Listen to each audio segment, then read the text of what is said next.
I'm Brother Arun Gogna. You are watching Preacher in Blue Jeans. Sino sa inyo may mga pangarap sa buhay? Meron ka bang pangarap sa buhay? Mataas ba ang pangarap mo? Gusto mo bang magkakotse? Magkaroon ng bahay at lupa? Gusto mo bang magkaroon ng ganito kagandang katawan?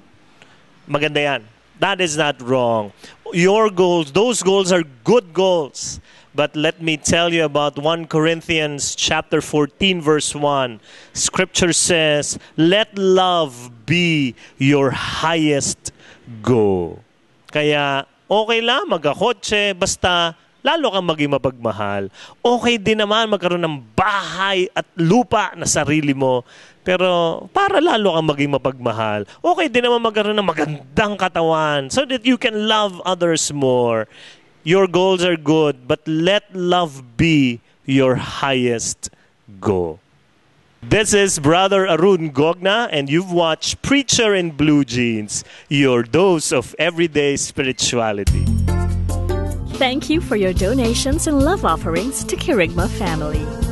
Your generosity allows us to spread God's word through broadcasts like today's episode. May God bless you abundantly.